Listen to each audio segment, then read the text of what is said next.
ચાલો સૌથી પહેલા એક બહુ મોટી ભૂલ સુધારી લઈએ જે 90% વિદ્યાર્થીઓ વારંવાર કરે છે અને માર્ક્સ ગુમાવે છે.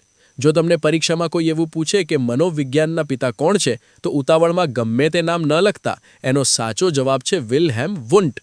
પણ આજે આપણે જે ભણવાના છીએ એનો પાયો મનોવિશ્લેષણના પિતા એટલે કે સિગમન્ડ ફ્રોઇડે નાખ્યો હતો. ટાટની પરીક્ષામાં આ નાનકડો તફાવત જ ઘણીવાર પૂછાય છે અને મોટા ભાગના છોકરાઓ ત્યાં જ થાપ ખાઈ જાય છે. તમારે આ વુન્ટ અને ફ્રોઇડ વચ્ચેની ભેદરેખા બરાબર સમજી લેવાની છે. હવે સાદી ભાષામાં સમજો કે આ બચાવ પ્રયુક્તિ શું ભલા છે. ફ્રોઇડ દાદાએ બહુ મસ્ત વાત કરી હતી. તેમણે કહ્યું કે આપણા અહમ એટલે કે આપણા ઈગોને જ્યારે કોઈ જોરદાર આઘાત લાગે, કોઈ માનસિક ચિંતા થાય કે આપણું ક્યાંક જાહેરમાં અપમાન થાય ત્યારે આપણું મન પોતાની શાંતિ જાળવી રાખવા માટે જે રસ્તા અપનાવે તેને બચાવ પ્રયુક્તિ કહેવાય. અને તમે એક પ્રકારની મેન્ટલ પેઇન કિલર કહી શકો. ધારો કે તમારું માથું બહુ દુખતું હોય અને તમે એક ટેબ્લેટ લો તો દુખાવો તો મટી જશે, પણ જે કારણથી માથું દુખતું હતું એ કારણ તો ત્યાં જ છે. બસ આ પ્રયુક્તિઓ પણ એવી જ છે.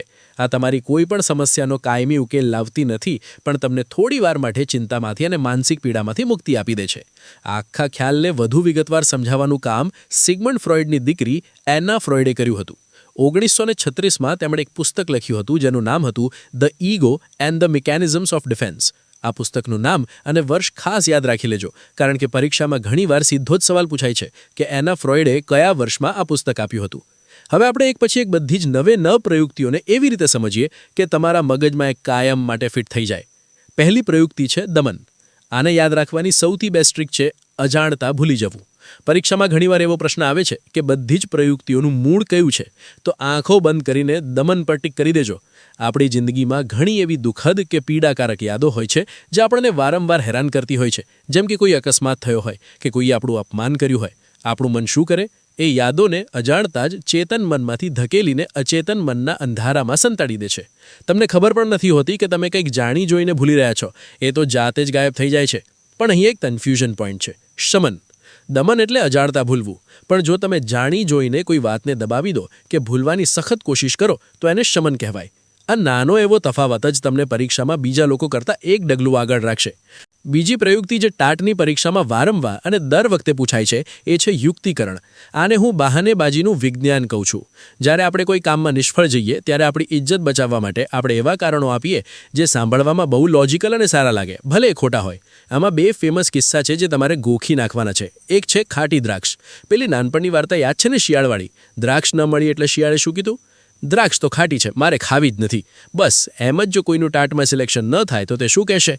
શિક્ષકની નોકરીમાં તો હવે કહી લેવાનું નથી, બહુ લોડ હોય છે અને પગારમાં કંઈ ભલીવાર નથી. આના કરતાં તો આપણો પ્રાઇવેટ ધંધો ઘણો સારો. હા ને, કહેવાય ખાટી દ્રાક્ષ. બીજું છે મીઠા લીંબુ. આમાં આપણી પાસે જે સાવ સામાન્ય કે નબળી વસ્તુ હોય એને જ આપણે દુનિયાની સૌથી બેસ્ટ વસ્તુ સાબિત કરવા મથીએ છીએ. જેમ કે તમારી પાસે જૂની ખખડદત સાયકલ હોય અને તમે લોકોને ગાય વગાડીને કહો કે ભાઈ સાયકલ ચલાવીએ તો ફિટનેસ માટે મોંઘી કાર કરતાં પણ ચડિયાતી છે. આ બંને યુક્તિકરણના જ નમૂના છે.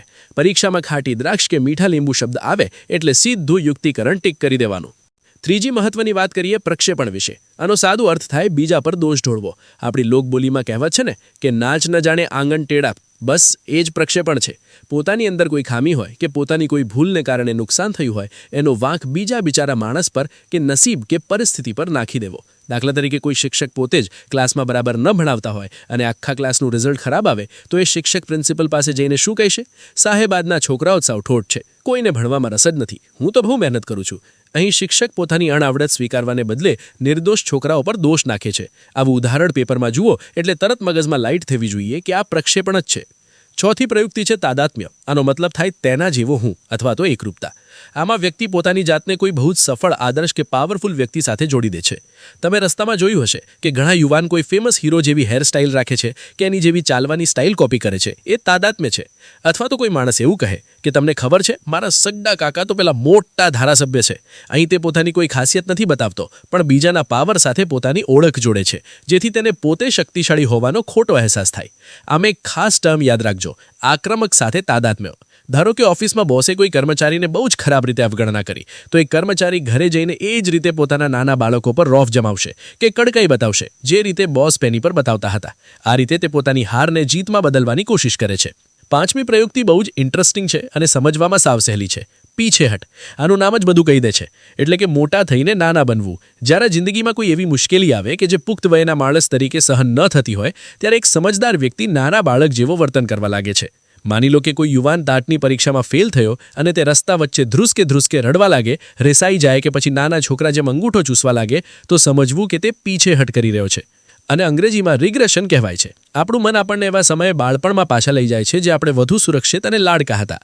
હવે વાત કરીએ સ્થાનાંતર વિશે. આનો સીધો અર્થ થાય ગુસ્સો ટ્રાન્સફર કરવો.